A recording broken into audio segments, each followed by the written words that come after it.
Hi, everyone. My name is Christy Jones, and I'm the current president of Herbicide Free Emory. We're an organization nationally affiliated with Herbicide Free Campus, and our goal is to promote environmental justice and environmental health at Emory University and the greater Atlanta area, with specific focus on eliminating toxic herbicides. What you're about to see is our recent speaker event, which highlights the work of two local farmer educators, Daniel Parson of the Oxford Organic Farm at Emory University, and Fred Conrad, Senior Manager of Community Gardens at Foodwell Alliance. Unfortunately, due to technical difficulties, the first part of our event recording cut out. So I wanted to provide this brief introduction and present the question asked to our speakers right before the recording begins. What do you find the most rewarding about your work? What do you find the most challenging? With that, I'll send you back in time to our event. Thank you for watching, and I hope you enjoy. It's too Yeah, bad go we all already said the best things. ahead. Those who are hearing the recording missed everything. No, um, I guess I'll go. The rewards of farming are great, and I think I'm so impressed with what Fred said about everybody being able to garden, and I think sharing it is the key reward. My favorite time in the growth of a plant is when it is planted and has had its first weeding or two and it's growing up, and it's that phase when the plant really grows quickly. I just love to watch plants grow at that stage. Um, it's more satisfying to me than actually harvesting. I know a lot of people get excited about the harvest, and that's the thing they're there for. But watching those plants grow when they're in that fast stage is so rewarding. But sharing it, when it comes to the harvest, and you can make a meal, especially in the springtime or early summer when there are the squash and the cucumbers and the eggplant and you can just make an entire meal out of the garden and then share that with people and see their reaction to it. That's where a lot of the reward comes in. And now that I'm at Oxford College, um, teaching students, that's a big part of the reward. And there are times when it comes right away. A light bulb goes off in somebody's head about how food is grown.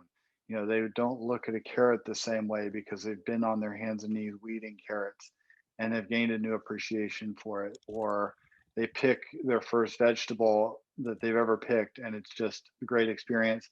And sometimes the rewards come much later when students go on to do other things, and they return and share how being here sparked them in some way to either change direction or confirm the direction that they were going. And that's what I find rewarding. And the challenges, I think, in terms of farming, weather is always a challenge, and the pests are always a challenge. And the most challenging thing for me is when there is a crop failure and there's nothing I can do about it. And I still remember one year at Gaia Gardens when I was digging potatoes and we got to the last variety, and I dug the first hill. I had a volunteer there with me, and the first hill we dug, the potatoes were all rotten. They had grown, but then they had gone bad. And we dug another one, and it was the same way. And then we went down the road to see if 10 feet down it was any better, and the whole crop was just devastated. Oh, And I think that's one of the lessons of gardening is you have to deal with those kind of disappointments that are totally out of your control at that point. And I think learning to deal with that is, I mean, ironically, the greatest challenge brings that reward of kind of learning to deal with those disappointments. But absolutely. No, I mean that's a very, inherent challenge is, is it going to work?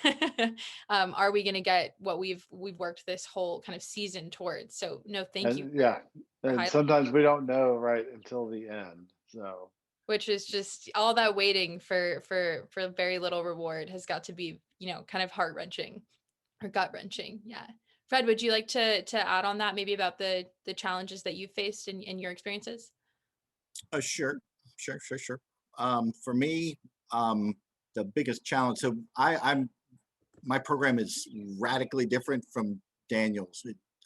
So I do have a garden that I grow from, and Nicole can attest to this. We do harvest from this one. We've got about an acre in production down near Zoo, Atlanta, and we are not certified or organic on this property, but we do use organic. I have been certified organic in the past, and we do use organic practices there. But for me, I guess the biggest challenge for what I do, because I mostly help other people grow food. I mean, my real job is not to grow a garden. My job is to help other people be successful at growing gardens where they are. But I guess the shifting political landscape can be challenging. I wouldn't say it's bad necessarily, but it's extremely challenging to work around. Changing things like when, Shirley Franklin became mayor of Atlanta, and she canceled the yard trimming diversion program, where all this great organic material, the city had a contract with a company called Green Cycle, I believe it was called.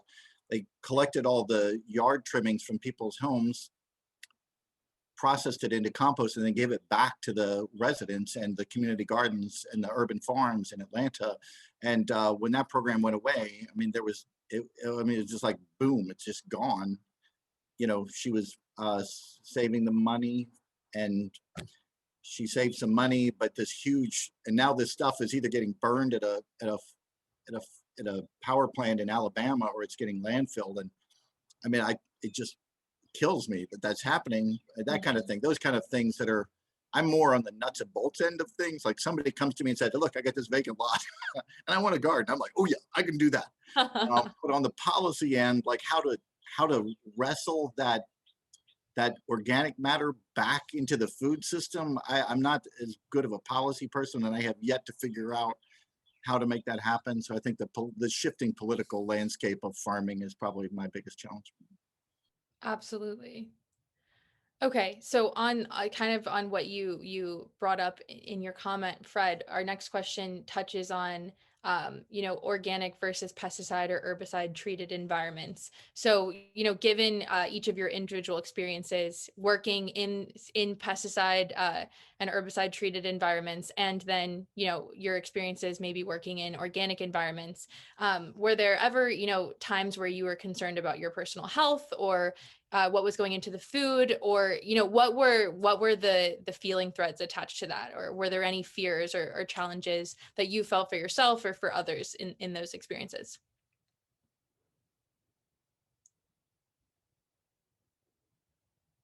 Sorry, I know that's a loaded Okay. one. Well, I don't know, Fred, do you want to go? I mean, I have you can go worked first. in?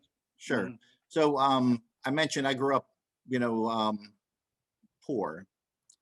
And my first several jobs were on farms. My first job was castrating piglets. That was a fun one.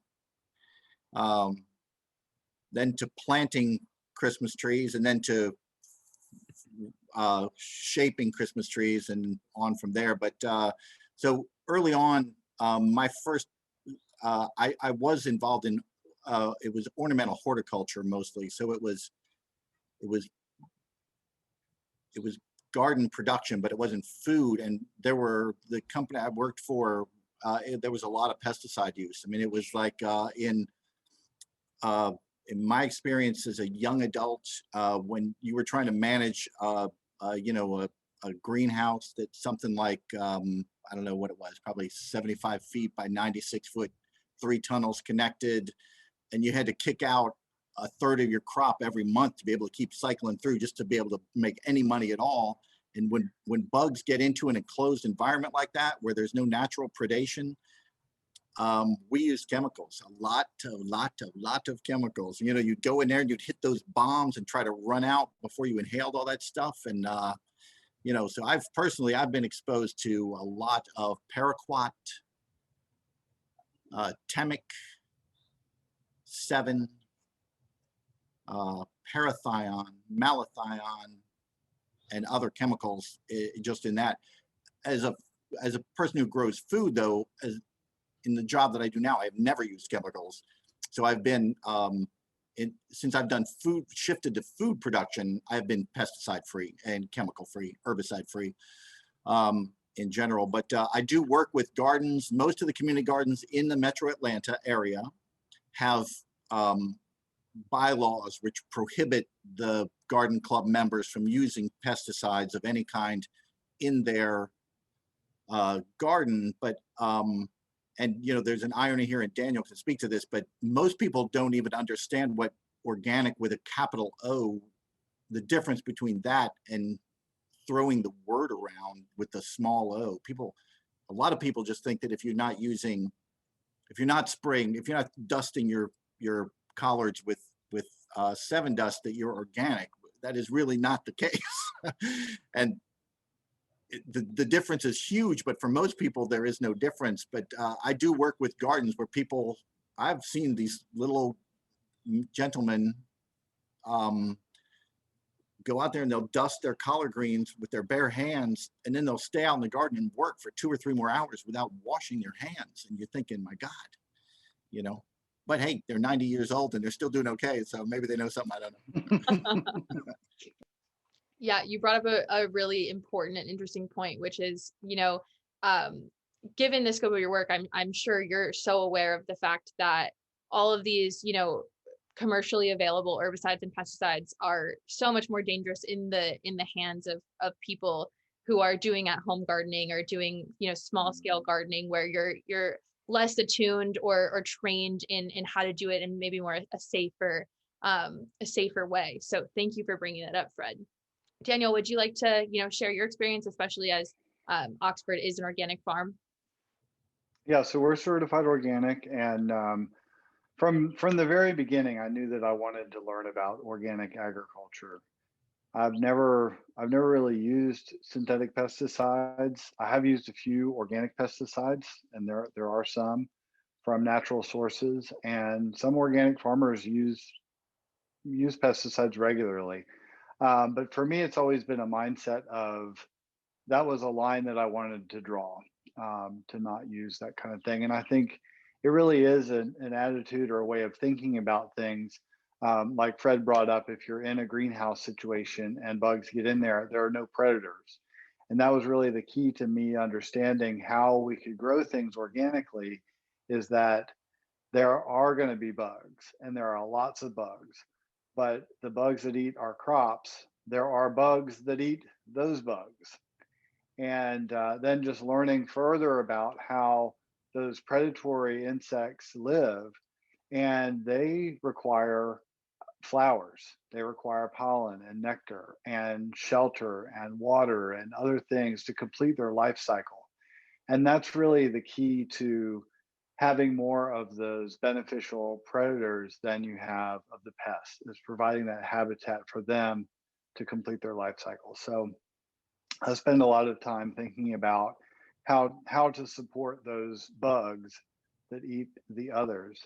Um, but yeah, I mean, pesticides are a concern, and it's a relief to be an organic farmer and not have to think about that all the time, not have to think about wearing gloves and rubber suits and washing all that before you come in. And what scares me about it is, like you say, home gardeners tend to overuse these things, and so really shouldn't be. People going into the big box stores and buying these chemicals and spraying them, sometimes not even reading the labels. They're putting themselves at risk and their neighbors at risk and their kids. And then learning about the risks in conventional agriculture. Actually, eating produce that's been grown with pesticides is not a high risk. We've all done it. We all are here to tell the tale, and there are a lot of regulations involved. So there's not a huge amount of risk there. Some, and I do think organic produce is better. That's the choice that I make. But the risk is for the farm workers and their families. They're the ones that are getting exposed, and they're taking it home to their families. And that's been shown through research that they're getting that type of exposure. And often the people working farms like that are, they don't have the resources that others have. So, a lot of farm workers are still immigrants and may not have the support systems in place to deal with health problems as they come up. And so, that's part of my concern. And I think that the chemicals are getting better in a way, getting less toxic, but I think it's still a worry because, for example, the honeybees are, and this is a point to like whether to use pesticides on campus, because there are new pesticides like the neonicotinoids that are systemic. And Mhm. so you actually buy a plant and it's in the plant and you grow that plant. When the bee collects the pollen, it's then poisoned.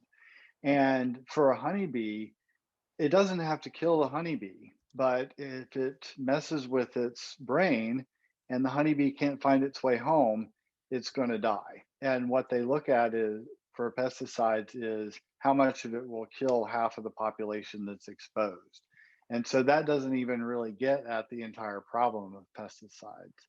Um, so I think it's definitely a part of why I'm an organic farmer.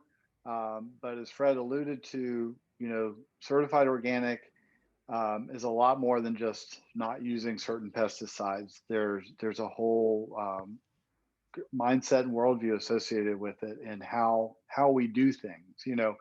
If I'm describing it, we say, yeah, well, we don't use these things, but what we do is even more than what we don't do.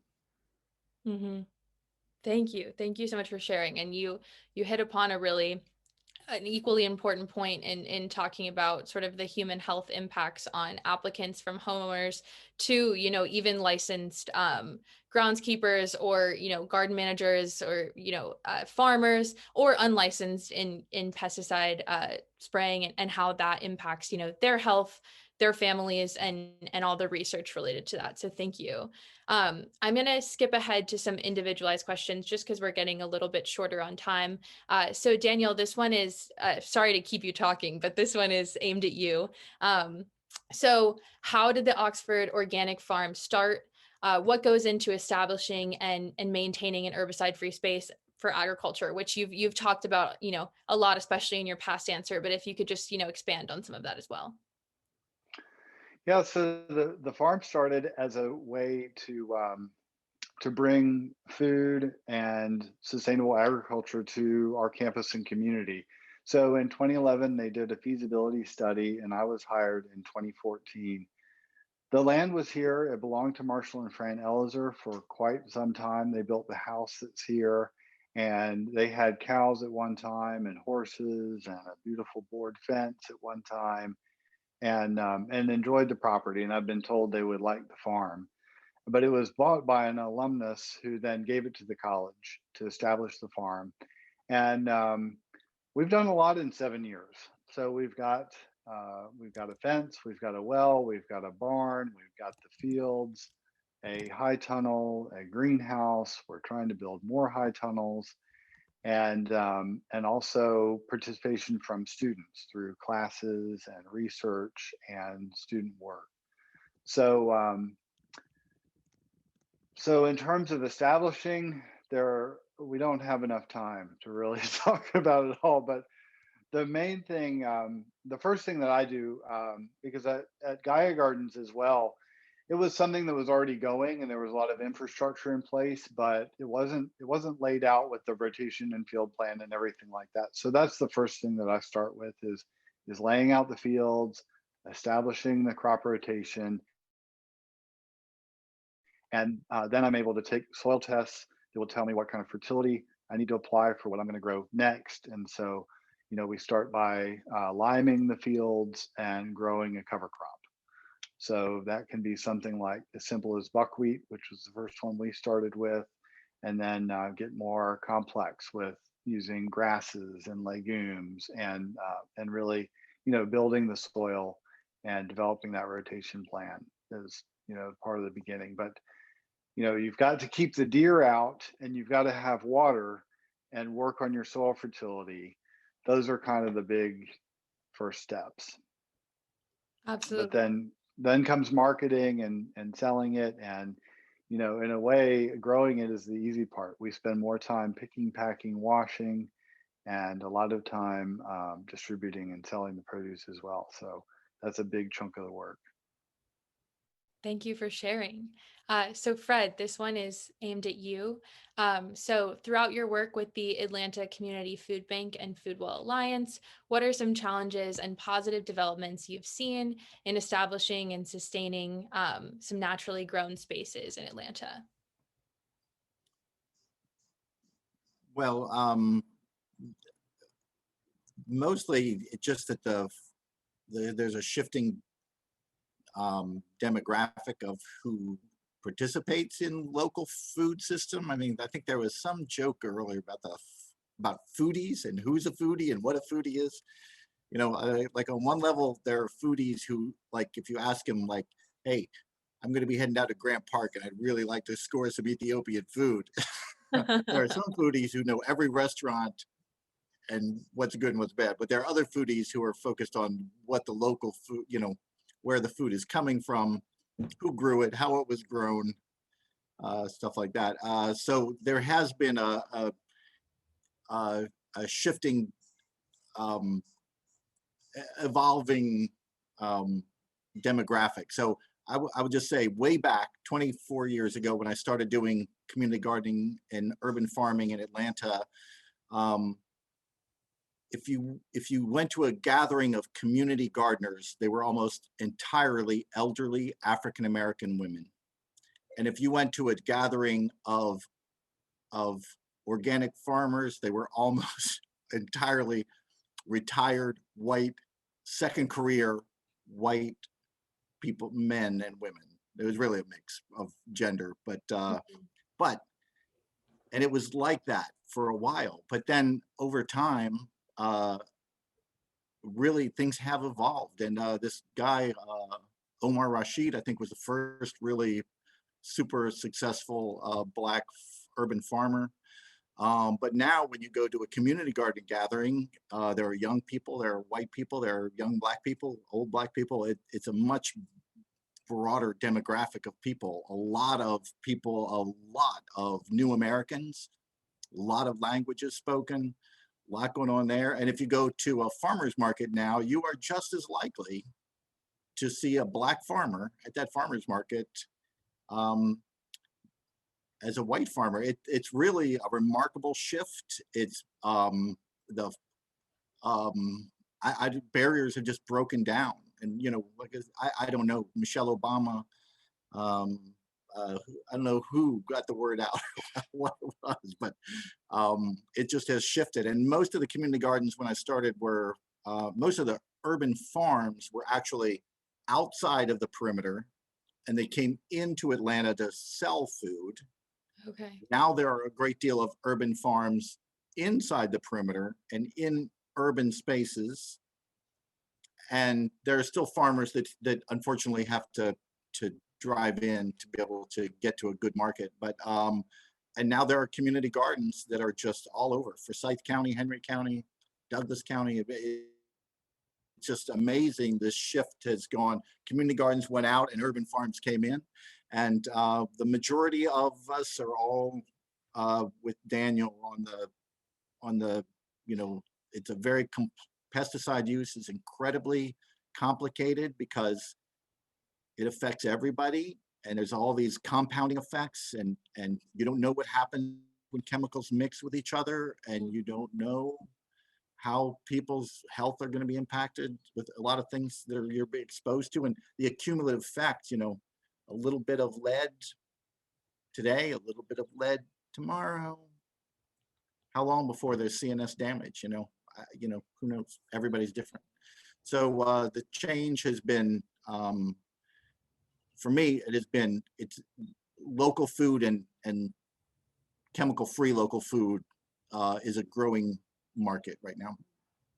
Absolutely. And you brought up lead poisoning in relation to or lead contamination in reference to urban farming. And just for all of our Emory people here, I don't know if you're aware of Dr. Ari Sakawa's work looking at heavy metal contamination, so lead, and then slag poisoning or slag being found in as soil contamination throughout Atlanta. It created an EPA investigation that's still ongoing, but we're directly seeing the impacts of urbanization and all of that on trying to grow urban food that's accessible and deals with food insecurity. So all just so many aspects to the question. So thank you for talking about that or hitting on that point.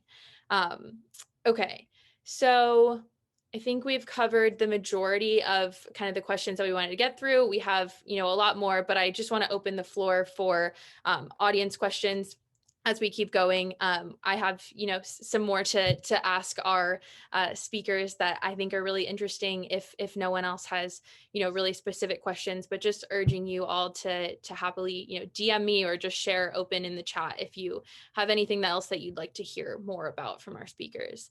I know we do have one question from one of our audience members, which is, currently, it's very popular for people to have mowed grass lawns that are not beneficial to the ecosystem or helping to sustain healthy populations of pollinators like bees or butterflies. How do you suggest we make the shift from grass cut lawns to more natural lawns that promote healthier ecosystems?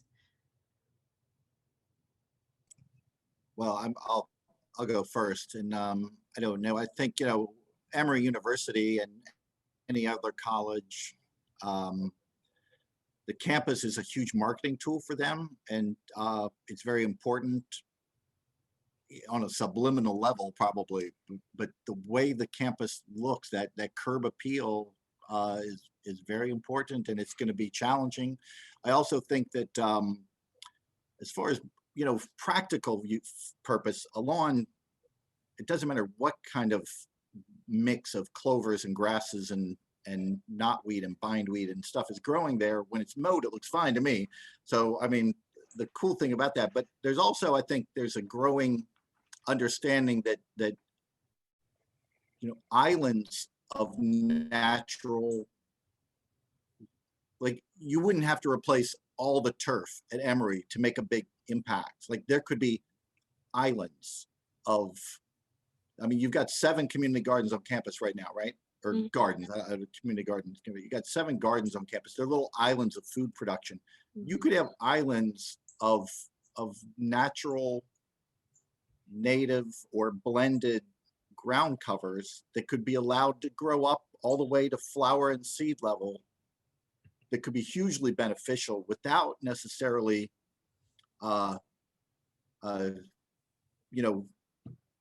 giving up all the volleyball, all the frisbee, and all the other stuff.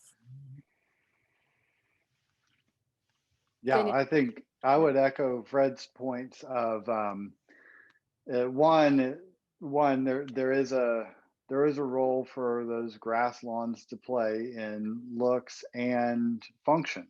Yeah, you want a field to hang out on, to enjoy, but there's no reason that needs to be the monoculture of that one grass that they planted.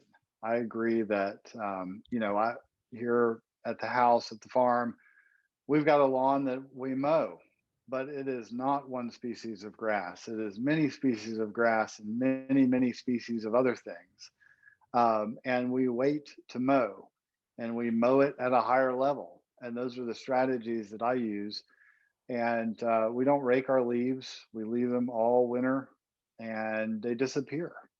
By now, you can't even tell that I never raked my leaves in the yard. And that provides habitat. And then just waiting, something I read last year was, if you wait 2 weeks to mow, you're providing habitat for so many more species.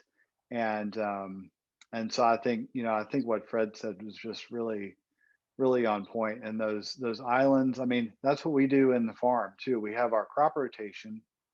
So out of our 7 regular fields, hopefully at least one is in a cover crop, and that cover crop is going to have blooms associated with it, and that supports our beneficial insect population. And having native plants, that's something that we've been more interested in. We've been growing more for our plant sale these native plants, and it's wonderful what they do, the role that they play, because there are, they have the blooms that a lot of different insects come to, but then a lot of them will have there'll be a host plant for a native insect. It could be a beautiful butterfly, or it could be something inconspicuous that nobody sees, but they're hosts for native insects. And then ground that is undisturbed is a place where native insects inhabit. They burrow into the ground and all that. And so for me, I look around and I see habitat everywhere. And so when you see a lawn that is perfectly manicured, single grass species, obviously fertilized, that's not habitat for very much at all. But you see an area that is full of native species and they're allowed to bloom. That's a really important part of it. And then go to seed. That's habitat for native insects. So, you know, Thank you. Yeah, that was a very insightful answer into kind of the system and how to protect the kind of ecosystem as a whole through your lawn management. So thank you. Okay, so moving on just to another question. So we touched upon kind of young people as foodies. Thank you for bringing that up, Fred. And so kind of touching upon what you said, lots of young people do consider themselves foodies, but few or maybe a growing amount, but still the majority are not super aware of where their food is coming from, or the importance of that relationship. So are there any key ways, or how do you think young people can get involved in this work? it's so interesting thinking about foodies because there was the farm to table movement was huge for a while, and Mm-hmm. as it kind of drifted off, you saw more chefs saying things like, I'm the chef. I take these ingredients and I make something special out of it. It's not where it comes from, it's what I do with it. And so there's always that changing landscape of what people perceive. But for me, entree into considering myself a foodie was really was growing my own food, growing something special, a variety that you don't see. I mean, you go to the store and buy an onion. Most people buy a yellow onion. Sometimes there's white onions and there's purple onions, but we used to grow a red torpedo onion that's elongated and sweet and red, and just, growing that, slicing it, enjoying its particular characteristics, and then getting involved with slow food and going to Italy to their Terra Madre community food meeting and the Salone del Gusto, the Hall of Taste that they put on, also opened my eyes to these traditions that exist all over the world that are very, very deep food traditions, and appreciating that. And so I don't know if I answered your question of how to get people into it, but I think, growing your own and having those experiences, those are key ways. Absolutely. I mean, I think your farm exemplifies a key way of, offering student involvement and opportunities to get your hands a little dirty and get involved in a multitude of ways. Well, Fred, what's funny about your comment in the chat, you can't grow onions. I got good at growing onions at Gaia Gardens. And I remember one of my last crops just having these, Vidalia types like that, and drying them on racks, or they don't totally dry like storage onions, but kind of drying them down before trimming them and everything. And just, I loved it. I felt like I had mastered it. And I moved to South Carolina, where I was for 5 years. I could not grow an onion there. I could not grow an onion there. They were like this big. And now back in Georgia, we had a great crop this year, so I'm hoping for the best. And now we're growing our own from seed, and that's a lot of fun. But anyway, onions are good. That's great. The bonding over onion growth experience. I mean, you um, think about it, the lowly onion. Everybody, it's the first thing you chop, right? And nobody really thinks about it, but a good onion is awesome. And potatoes are the same way. You know, you Absolutely. can get a tasteless russet potato, no offense to the russet growers of the world, but compared to the varieties that you can get that taste different, cook differently, you know, some of them fry up well, but others don't. Some mash well, others don't. They've got different textures, and you know that's where it's at, is enjoying that diversity, which you hardly see in the store. Mm, And absolutely. I'm going to throw one more slam on onions. Please. Um, in the community garden world, onions are one of the most stolen crops because, as Daniel will tell you, you can just go down the row and bing, bing, bing, bing, bing, put them in your bag and go. You don't have to work. I They just loved lay in that. there.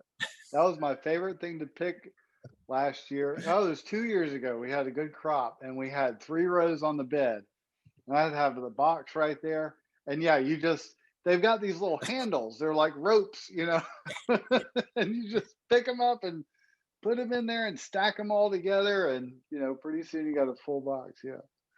Oh, that's funny. The most commonly stolen.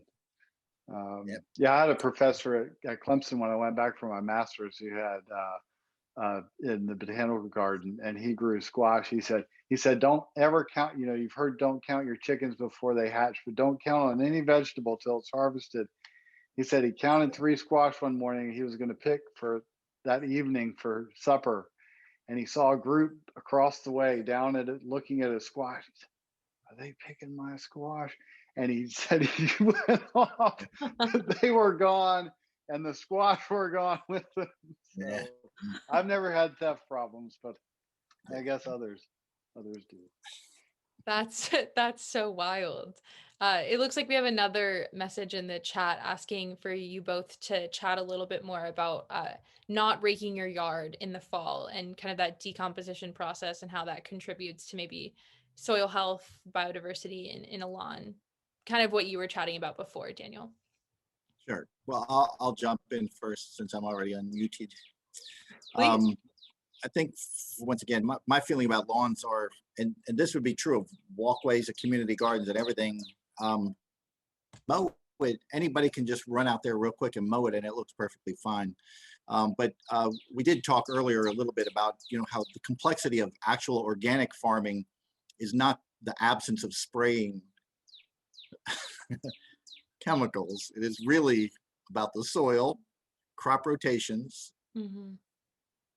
biodiversity, all this other stuff. And in the lawn, I'm not an expert on lawns. I actually, the Master Gardener programs is one of my big heartburns with the Master Gardener programs is that they emphasize lawn care so much and the chemical solutions to the imperfect lawn. And it is a bizarre cycle that we're caught up in, but people really fixate on that issue, and it is pretty rough. But generally, bigger picture, a thing that is commonly available now that was not commonly available 20 years ago is something called a mulching mower.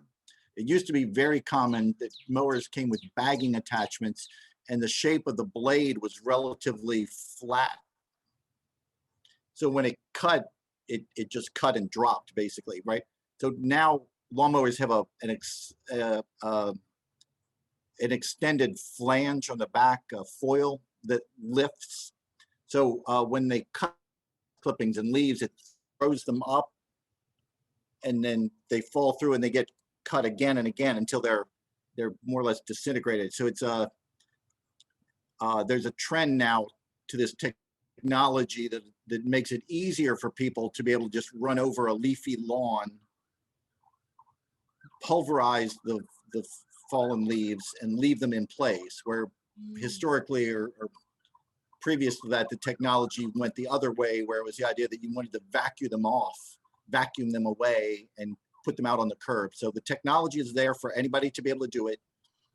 It is much better for the soil. And if you were going to turn that soil into food producing space, any amount of organic matter you can get in there is going to pay off in a big way. Mm-hmm. And that's my basic take on it?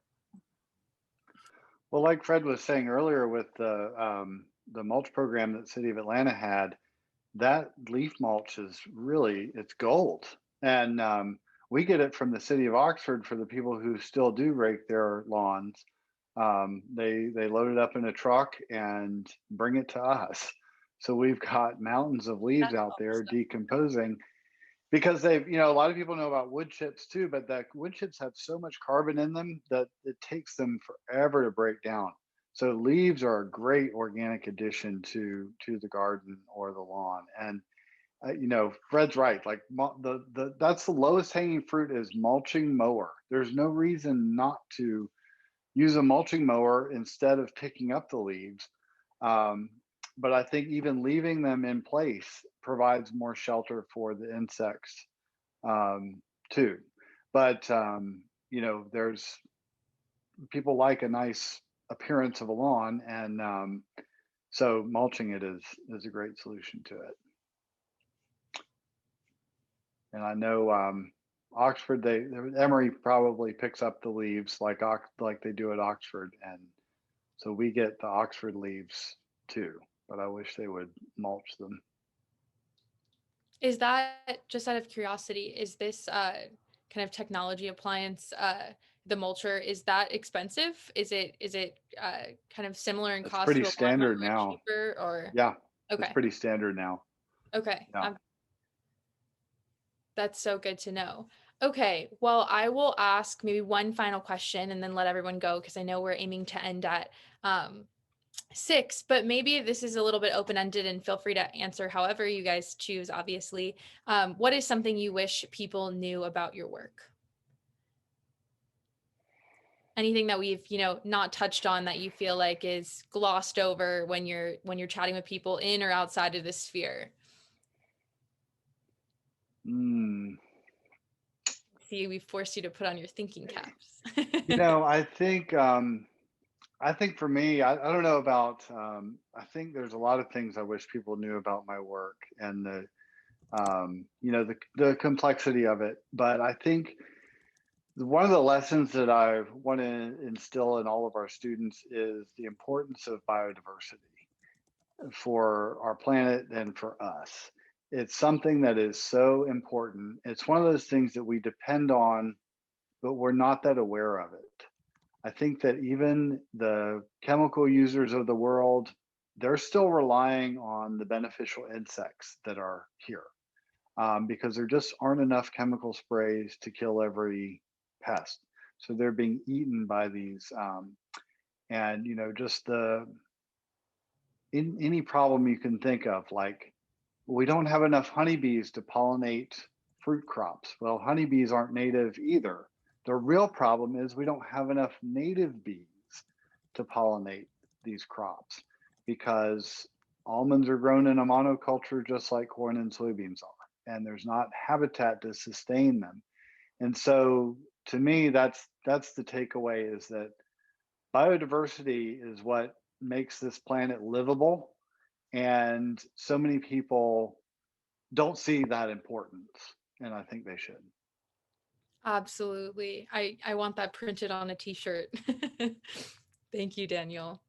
Fred, would you like to share anything, or no worries if you Sure. No, I would say my feeling is that there was an organic food movement.